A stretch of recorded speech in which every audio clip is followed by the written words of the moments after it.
My stepmother Haley and father Mark explicitly told me I ruined the aesthetic of their family gatherings, so they banned me for years. I built a life without them. But when I got engaged to a wealthy man, they demanded invitations. I refused. They threatened me, so I made one phone call that evicted them. Before we begin today's story, we have an urgent announcement. Due to technical issues, this channel is shutting down. But don't worry, the stories continue. Please subscribe to our new channel, Daily Drip Stories. You can find the link in the video description, the pinned comment, and the collaboration tag on this video. Make sure to switch over now so you don't miss out. Thank you for your support. Now back to the story. The silence in the recovery room was heavier than the cast on my leg. I lay there, staring up at the sterile, white ceiling tiles, counting the little perforated dots just to keep my mind from spiraling. 104, 105. The rhythmic beeping of the heart monitor was the only company I had, a steady, mechanical reminder that I was here, alive, but utterly alone. I had been in a car accident 3 days ago. Nothing life-threatening, thankfully, but serious enough to require surgery on my shattered tibia and a few days of observation for a concussion. I was vulnerable, in pain, and for the first time in years, I had allowed myself to feel like a child who just wanted her dad. My phone sat on the bedside table, a black mirror reflecting the fluorescent lights. I had called my father, Mark, the moment I was coherent enough to speak. "Dad, it's me," I had whispered, my voice raspy from the anesthesia. I was in an accident. I'm at St. Jude's, I'm scared." "Oh, Aaliyah," he had sighed, the sound crackling with static and what sounded like wind in the background. "That's terrible. Are you okay? Do you need money?" "No, I don't need money," I said, a lump forming in my throat. I'm alone. Can you come, just for an hour?"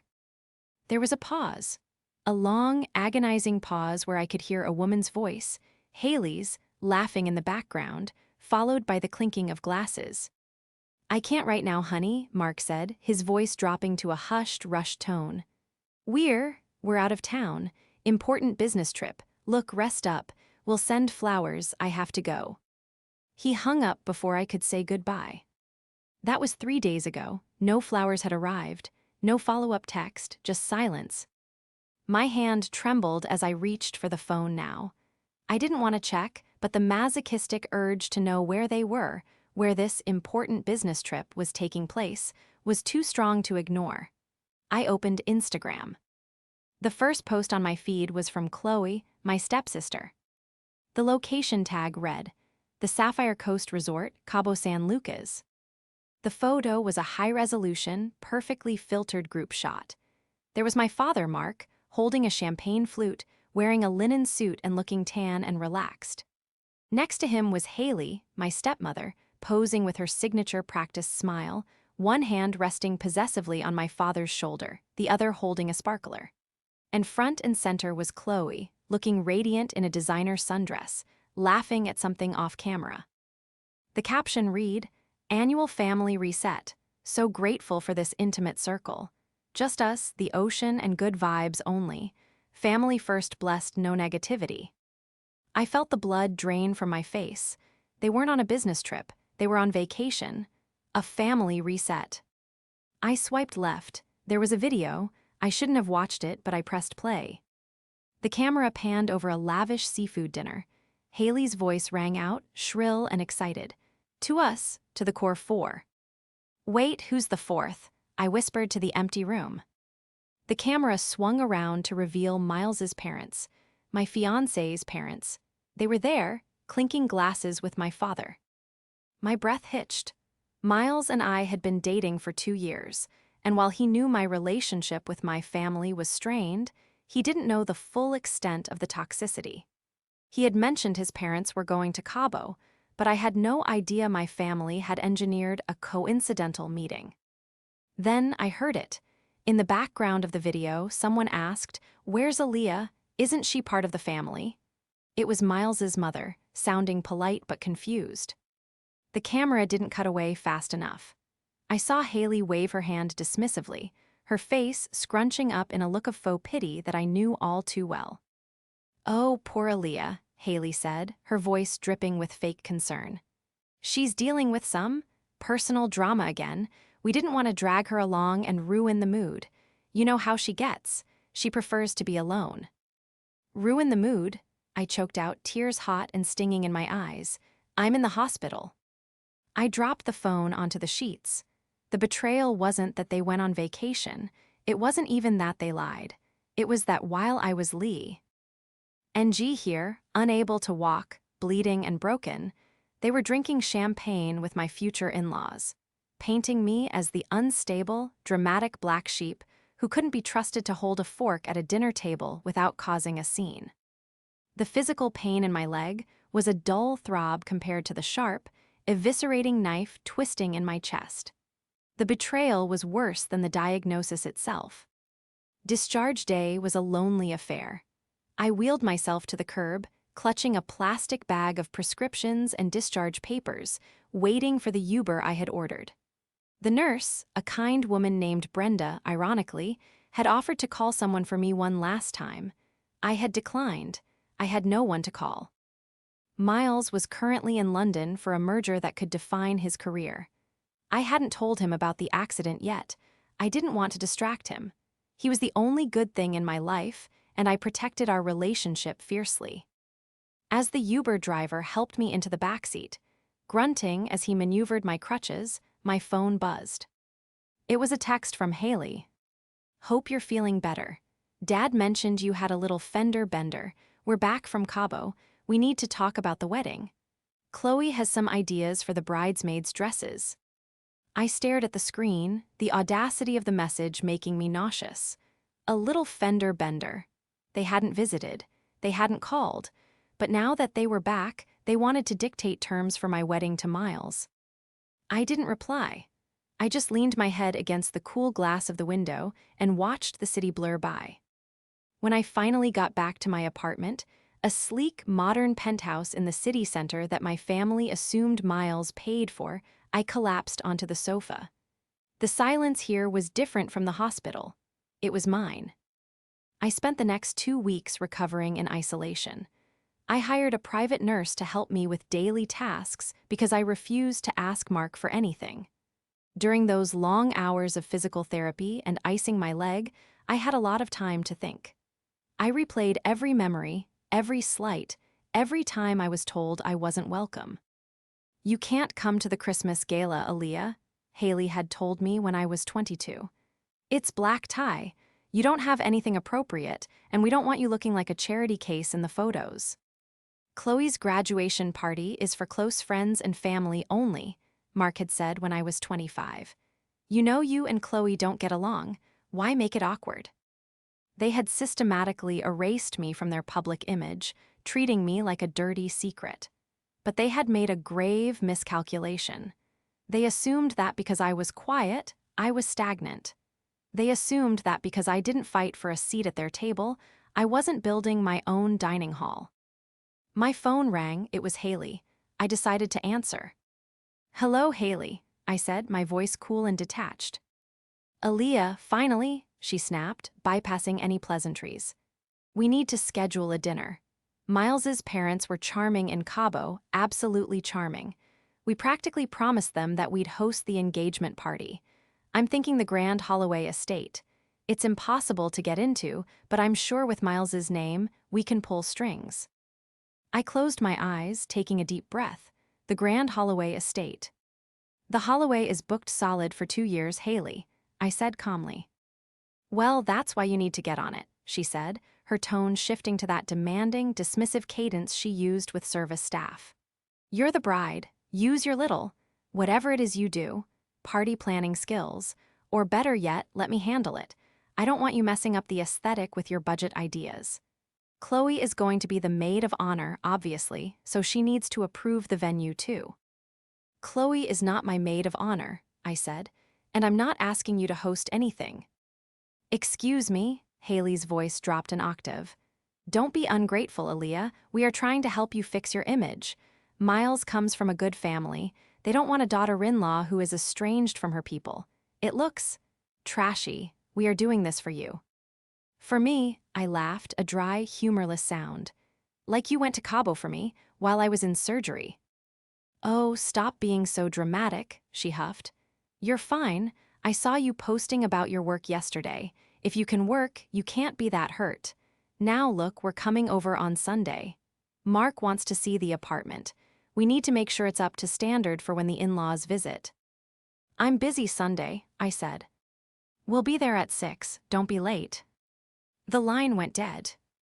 I lowered the phone, staring at the screen. My hand was shaking, not from fear, but from a rage so cold it felt like ice in my veins. They were coming to inspect my home. They were planning to hijack my wedding to elevate their own social standing. They wanted to use Miles's name to get into the Grand Holloway estate. I looked around my living room, my gaze landing on a framed certificate. 8 on the wall, discreetly tucked away in the corner. It was the deed of ownership for a portfolio of properties under my holding company, Lumina Events and Venues. The first property on the list. The Grand Holloway estate. They thought I was a low-level party planner. They thought I was a broke, desperate daughter yearning for their approval. They had no idea that the impossible-to-get-into venue they coveted was owned by the stepdaughter they had thrown away. But they had forgotten one crucial thing. The landlord always has the keys. To understand why my family hated me, you have to understand the economy of Mark and Haley's marriage. It wasn't a partnership. It was a transaction. My mother passed away when I was 12. She was the heart of our home, a woman of quiet strength and immense grace. She came from old money, the kind that never bragged, never flashed labels, and valued legacy over likes. When she died, she left everything in a trust for me, managed by my father until I turned 30. Enter Haley. Haley was a hurricane of hairspray, logos, and insecurity. She met my father 6 months after the funeral at a country club mixer. She was a lifestyle consultant, which mostly meant she was unemployed and looking for a sponsor. She latched onto my father's grief and his need for direction. Within a year, they were married. Haley brought Chloe, her daughter from a previous marriage, into our home. Chloe was 3 years younger than me, a carbon copy of her mother but with sharper edges. From day one, the narrative was set. Haley was the savior who fixed our broken home. Chloe was the miracle child who brought joy back to Mark. And I was the reminder of the dead wife. I was the ghost in the hallway. I tried so hard to be loved by them. When I was 16, I spent my entire summer babysitting Chloe so Haley could go on networking trips to Europe. I never asked for payment. I just wanted my dad to say, "Good job." He didn't. He just asked why the house wasn't cleaner. When I was 20, I used my tuition savings to bail Mark out of a bad investment that Haley had convinced him to make. I transferred the money quietly, saving them from bankruptcy. Haley told everyone she had sold some jewelry to save the family. I never corrected her. I made myself small so they could feel big. I dimmed my light so Haley wouldn't feel outshined. But it was never enough. Haley was a master of the backhanded exclusion. She wouldn't outright ban me, she would just make it impossible for me to attend. She'd change dinner reservations to a time she knew I had class. She'd forget to tell me the dress code, so I'd show up in jeans to a black tie event, allowing her to sigh and apologize to guests for my lack of breeding. Now, sitting in my apartment, waiting for their Sunday invasion, I realized the dynamic had shifted. I was 32 now. The trust had fully vested 2 years ago. I hadn't told them. I had quietly taken control of my inheritance, reinvested it, and built Lumina. I was one of the most sought-after event coordinators on the East Coast. My name was on the deeds of 3 historic mansions used for weddings, including the Holloway. But to Haley, I was still the mousy, unsuccessful stepdaughter. The doorbell rang at 6:00 p.m. sharp. I grabbed my crutches and hobbled to the door. When I opened it, Haley didn't even look at me. She breezed past, her eyes scanning the foyer like a building inspector looking for code violations. "Well," she said, wrinkling her nose, "it's clean, a bit sterile, isn't it? very bachelor pad. Miles must have decorated. Chloe followed, typing on her phone. She looked up, popped her gum, and smirked. Hey, Aaliyah, nice cast, very chic. Mark came in last. He looked tired, his hair thinning, his posture slumped.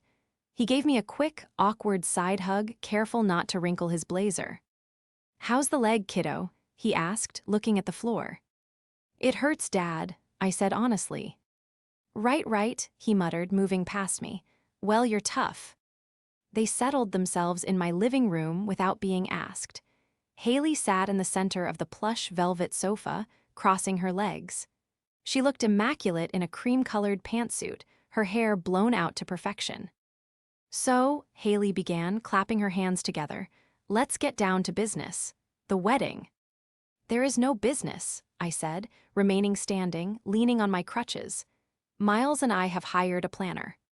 Don't be silly, Haley waved her hand. You can't trust hired help. Now listen. Chloe needs to be maid of honor because she's family, and I've already drafted a guest list. We need to invite the Thompsons, the Millers, and the Carters. They are crucial for Mark's business. I don't know those people, I said. It's not about who you know, Aaliyah, Haley said, her voice dripping with condescension. It's about who we need to impress. This wedding is a reflection on us, you have a tacky wedding, it makes us look bad. And frankly, with your taste, we're worried. She stood up and walked over to my bookshelf, running a finger along the spine of a rare first edition I had bought at an auction in Paris. Look, she said, turning to face me, her eyes narrowing. We know you're marrying up. Miles is out of your league, frankly. We just want to make sure you don't embarrass him. Or us. So, we're going to take over the planning. We'll host the engagement party at the Holloway. I'm going to call the owner tomorrow and drop Miles's name. They won't say no to us, and we'll handle the press. She paused, a cruel smile playing on her lips. And in exchange, she said sweetly, we won't mention to Miles's family about your history. I froze, my history. You know, she lowered her voice to a theatrical whisper. The mental instability, the time you ran away after college, the fact that you've always been a bit difficult. We wouldn't want his parents to think they're inheriting a problem, would we? She was threatening to gaslight my fiancé's family. She was going to paint me as mentally unstable to control my wedding. I looked at my father. He was studying his fingernails, refusing to meet my eyes. He was letting her do this, just like he always did. Something inside me snapped. It wasn't a loud snap. It was the quiet, metallic click of a trap being set. You want to host the party at the Holloway? I asked, my voice steady. Yes, Haley said, triumph gleaming in her eyes. It's the only venue that suits us. Okay, I said, go ahead, call the owner. Haley smiled, thinking she had won. Good girl, I knew you'd see reason. She didn't know that the phone number for the owner of the Grand Holloway estate routed directly to the cell phone currently sitting in my pocket. The moment the door clicked shut behind them, the atmosphere in my apartment shifted. The air, previously thick with the cloying scent of Haley's expensive, floral perfume and the weight of their judgment, suddenly felt crisp, clear. I didn't cry. I didn't collapse back onto the sofa in a heap of despair. That was the old Aaliyah, the 20-year-old girl who desperately wanted a mommy and daddy to tell her she was good enough. That girl had died somewhere between the third, family-only vacation I wasn't invited to and the moment Haley threatened to poison my future in-laws' perception of me. I stood in the center of the room, leaning heavily on my crutches, and stared at the door. My heart wasn't racing with fear. It was beating with the slow, heavy rhythm of a war drum. Code red, I whispered to myself, testing the weight of the words. I pulled my phone from my pocket. My hands, which had been trembling with rage moments ago, were now steady. I dialed a number I had memorized years ago, my director of operations, Marcus. Aaliyah, Marcus answered on the first ring, his voice sharp. He knew I was on medical leave. Is everything okay? Do you need a driver? I'm fine, Marcus, I said, my voice dropping into the cool, professional register I used when negotiating multi-million-dollar contracts. I need you to flag a potential inquiry in the system immediately.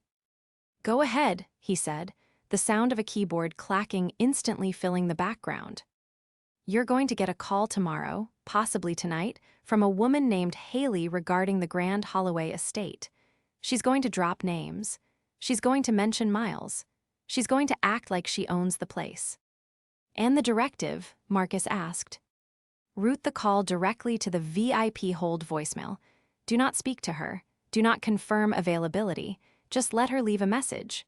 And Marcus. Yes. Send the recording to me immediately. And flag her name, her number, and my father's name. Mark in the internal blacklist. I want an alert every time they try to contact any venue under the Lumina umbrella.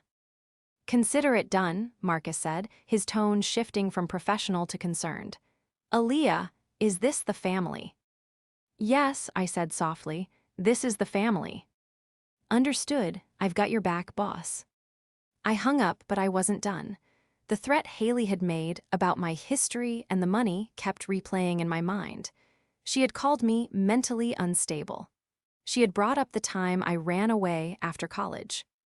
The truth was, I hadn't run away. I had been kicked out. When I was 22, right after graduation, I had discovered a discrepancy in my father's finances. I had asked him about it, innocently thinking it was a mistake.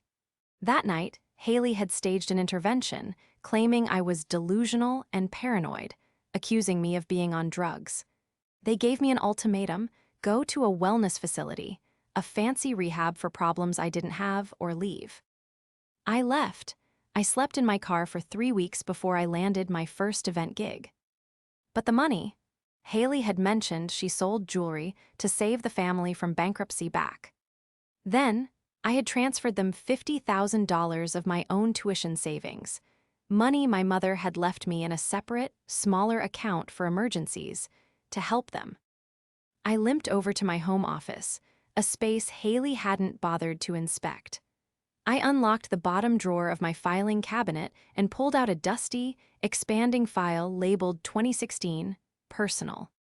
I sat on the floor, ignoring the throb in my leg, and spread the papers out. I needed to trace that $50,000. I logged into my old bank account, the one I hadn't used in years. I found the transfer, $50,000 wire to Mark and Haley joint checking. Then, I did something I should have done a decade ago. I logged into the public records database. I searched for property records in my father's name for the year 2016. There it was. 2 weeks after I transferred the money to save them from bankruptcy, a deed was recorded. A luxury condo in downtown, purchased in cash. The owner listed wasn't Mark, it wasn't Haley. It was Chloe. She would have been 19 at the time. A 19-year-old college student buying a condo with cash. I felt a cold sweat break out on the back of my neck. They hadn't been bankrupt. They had stolen my tuition money, gaslit me into thinking I was crazy for asking questions, kicked me out to keep me silent, and used my money to buy Chloe an investment property. I wasn't just dealing with a mean stepmother.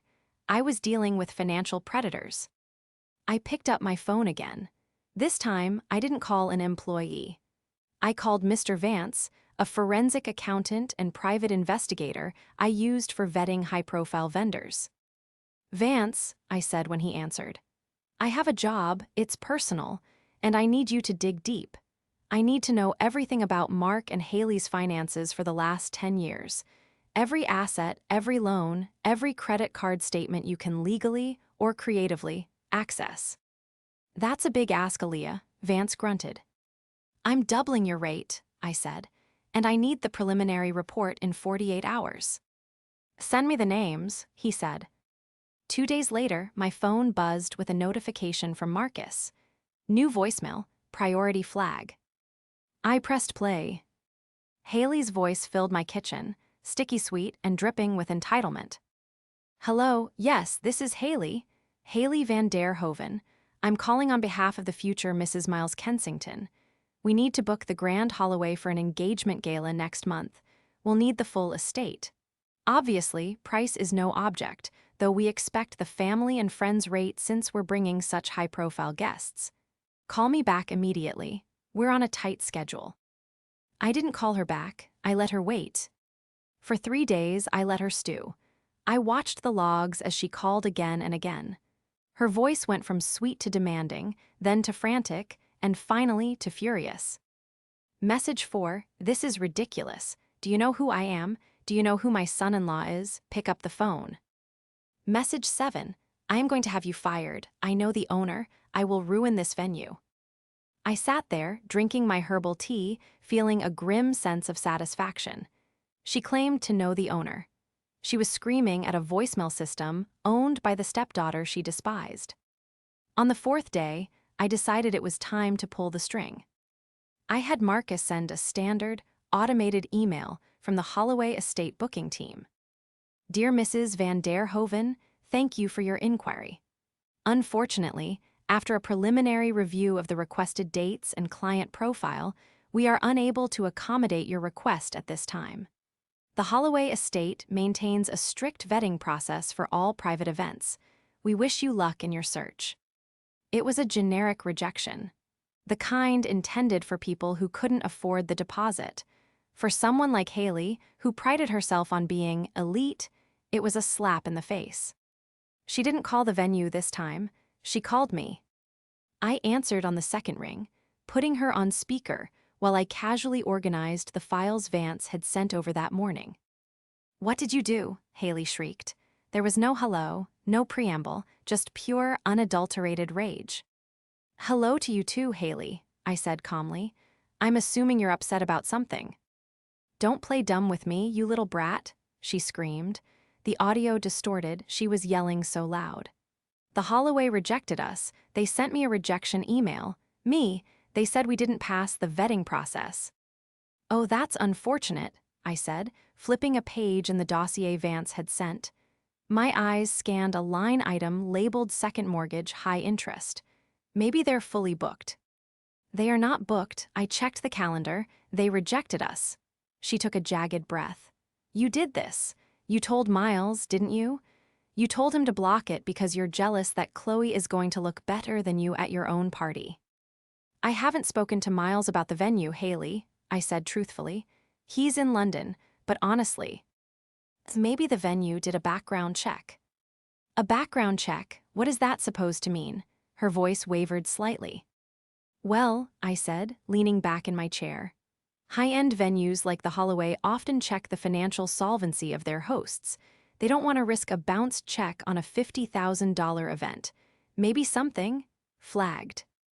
How dare you, she hissed. Our finances are impeccable. Mark is a vice president. Is he? I asked.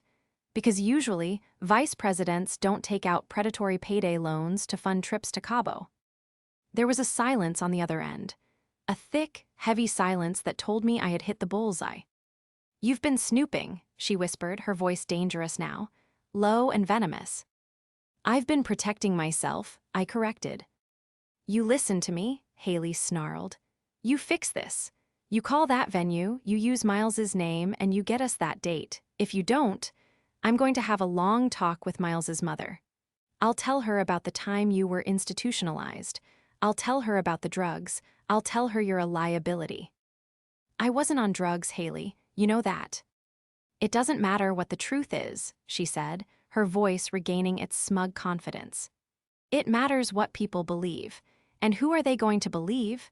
The successful, loving stepmother, or the girl who hasn't spoken to her family in years and has no friends? I have friends, I said, my grip tightening on the phone. You have employees, she corrected cruelly. You have until tomorrow to get us that booking, or I burn your life down.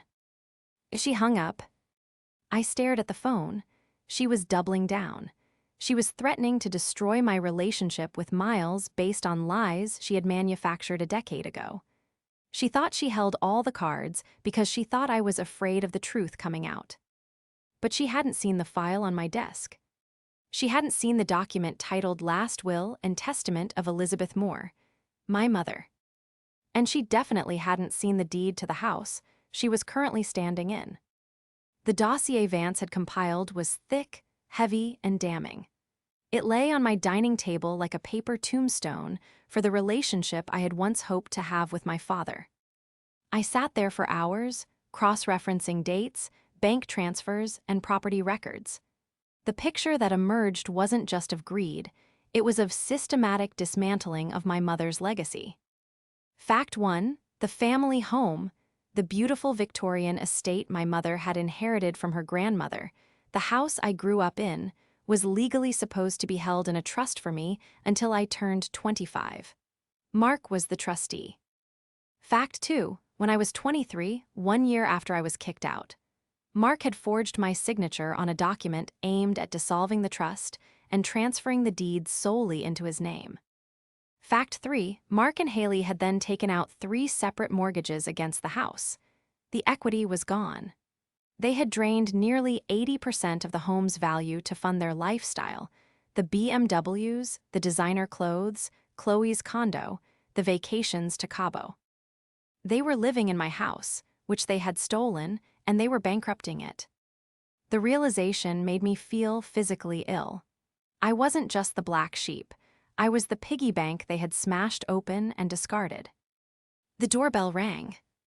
I checked the security camera. It was Miles. He wasn't supposed to be back from London for another 2 days. Panic flared in my chest. Had Haley already called him? Had she already poisoned the well? I grabbed my crutches and hurried to the door as fast as I could. When I opened it, Miles was standing there, his suitcase still in his hand, looking exhausted but worried. "Miles," I breathed. "Aaliyah," he dropped the suitcase and wrapped his arms around me, burying his face in my neck. He smelled like airport coffee and rain. I came straight from the airport. My mom called me. I froze in his arms. She did it. She actually did it. I pulled back, searching his face for signs of disgust or doubt. What did she say? Miles sighed, running a hand through his hair. He walked into the living room, guiding me to the sofa.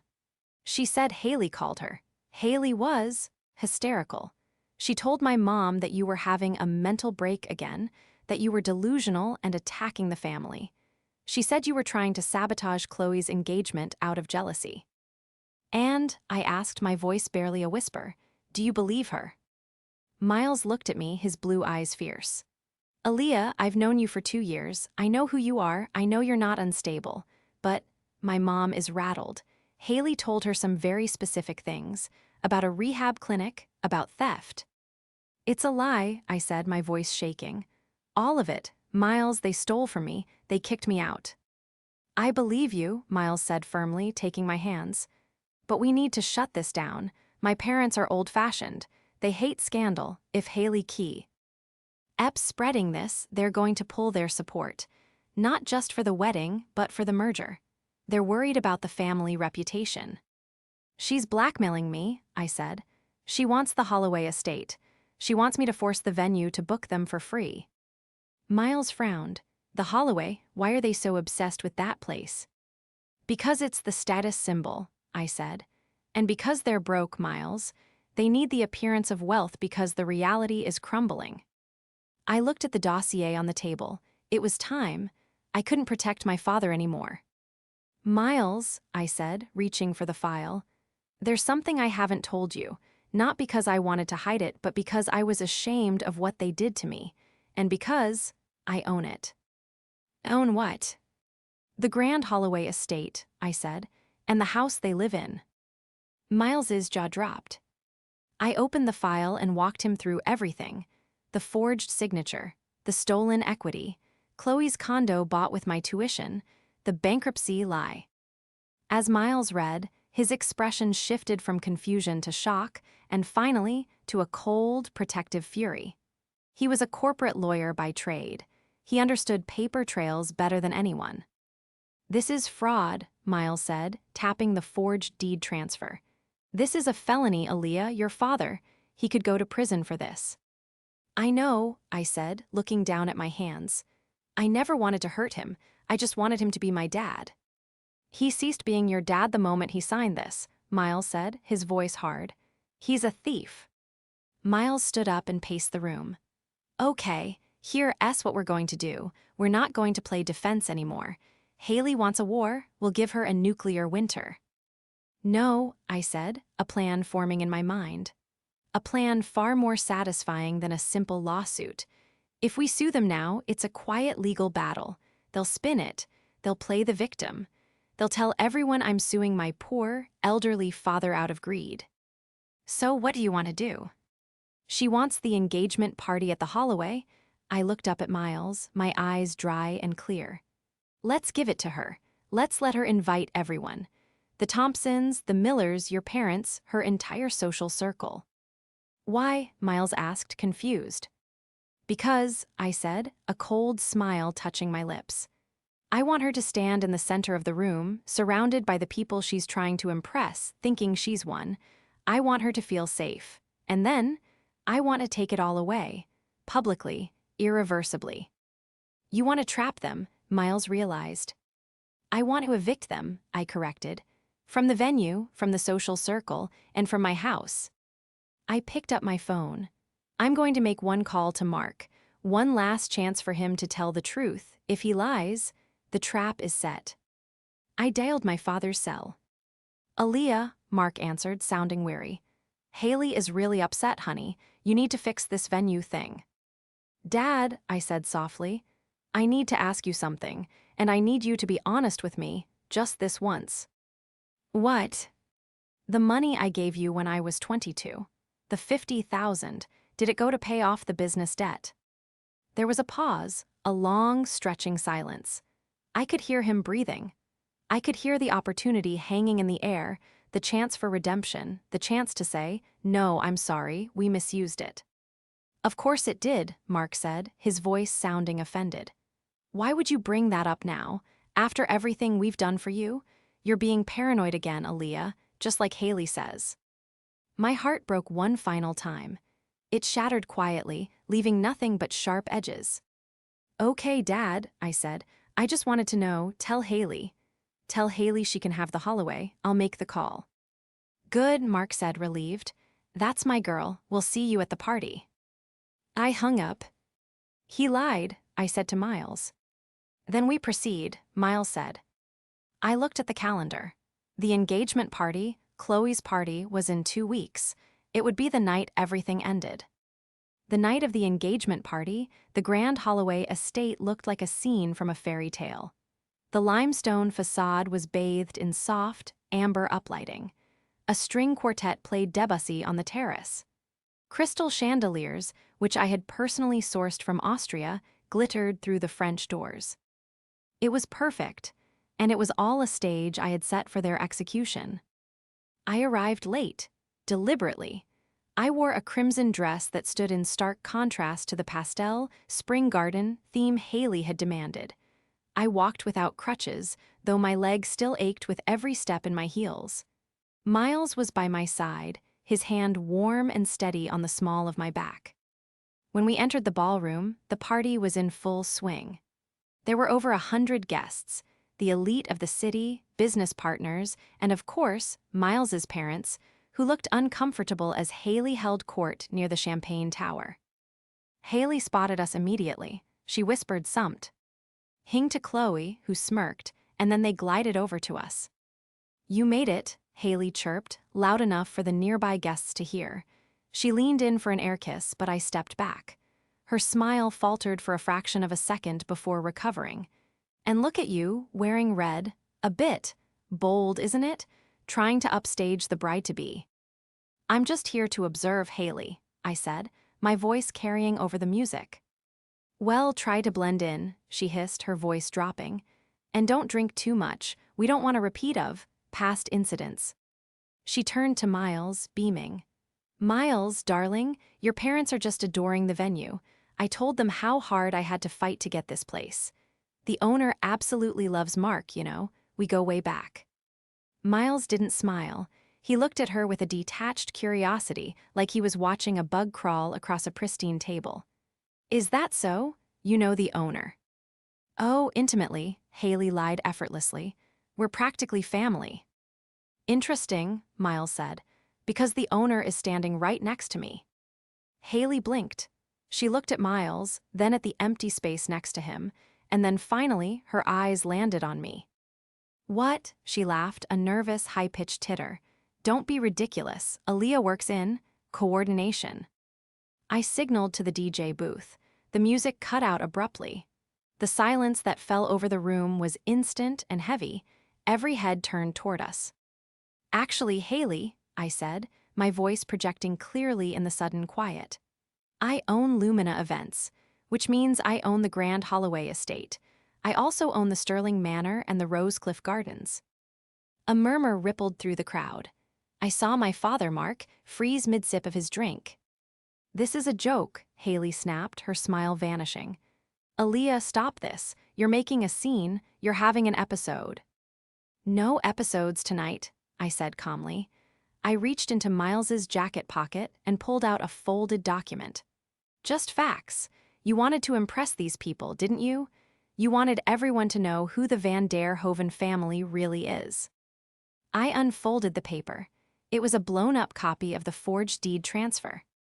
"Ladies and gentlemen," I addressed the room, "my stepmother just told you she fought hard for this venue. The truth is, she bullied and blackmailed me to get it for free. But that's not the only thing she's taken for free."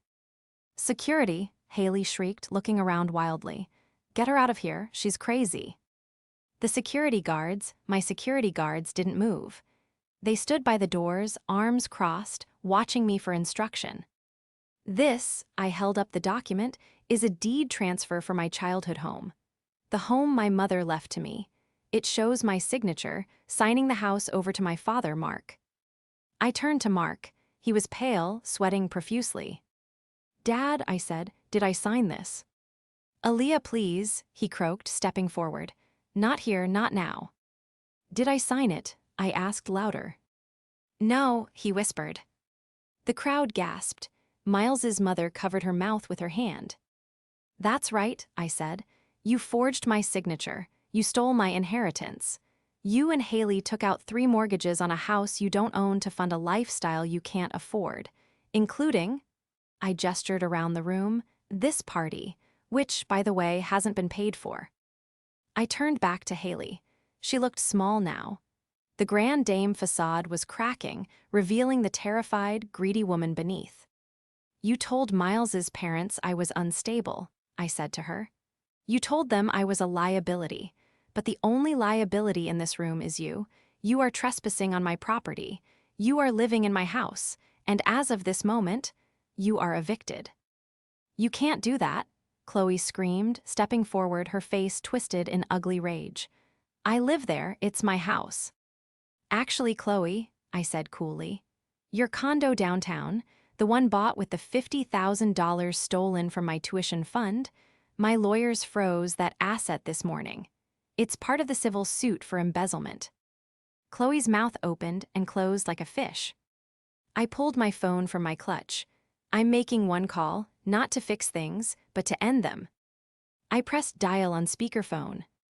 911, what is your emergency?" The operator's voice rang out. "I'd like to report a trespassing and a significant fraud in progress at the Grand Holloway estate," I said, locking eyes with Haley. "I have the perpetrators detained."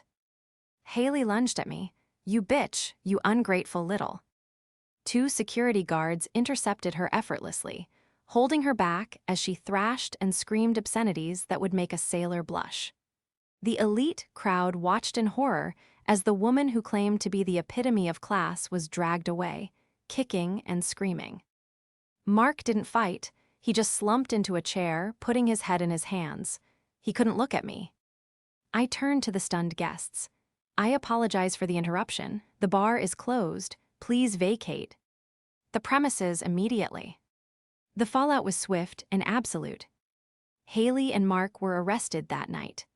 While the criminal charges for fraud and forgery would take time to process, the civil consequences were immediate. My lawyers, armed with Vance's dossier, filed injunctions that froze every account they had. The social exile was instantaneous. The video of Haley being dragged out of the engagement party, filmed by a dozen guests, went viral locally. The Thompsons and Millers she was so desperate to impress were the first to distance themselves, issuing statements that they were shocked and appalled by the deception. Chloe's engagement fell apart within a week. Her fiancé, a junior partner at a law firm, didn't want to be attached to a family under investigation for felony fraud. He broke it off via text. As for the house, 3 months later, I stood on the porch of my childhood home. It was empty now. The bank had foreclosed on the mortgages Mark had taken out, but because the deed transfer was proven fraudulent, the ownership reverted to the original trust, me. I had to pay off the lien to save it, a significant sum, but I could afford it. I walked through the empty rooms. The walls were scarred where Haley had hung her tacky art. The carpets were stained. But underneath the neglect, the bones of the house, my mother's house, were still strong. I found Mark in the backyard, packing the last of his boxes into a rented U-Haul. He was out on bail, awaiting trial. He looked 10 years older. He saw me and stopped. "Aaliyah," he said, his voice was hollow. "You have to be off the property by noon, Mark," I said. I didn't call him Dad. "I'm going," he said. He hesitated, looking at the garden my mother had planted. Haley made me do it. She said we deserved it. She said you wouldn't mind." "You're a grown man," I said. "You made a choice. You chose her over me, every single day for 10 years. "I'm sorry," he whispered.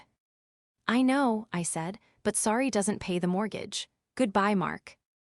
I watched him drive away. As the truck disappeared around the corner, I felt a weight lift off my shoulders that I hadn't realized I was carrying. I turned around and saw a car pull into the driveway. It was Miles. He got out, holding 2 coffees and a set of blueprints. "Hey," he smiled, walking up the steps. "Ready to renovate?" "Yeah," I said, taking his hand. "I'm thinking we tear down the wall between the kitchen and the dining room. Let the light in." "Sounds perfect," he said. We sat on the porch steps, drinking coffee as the sun began to set over the property that was finally, truly mine. I wasn't the girl who was excluded anymore. I was the woman who owned the venue. And for the first time in my life, the guest list was exactly who I wanted it to be.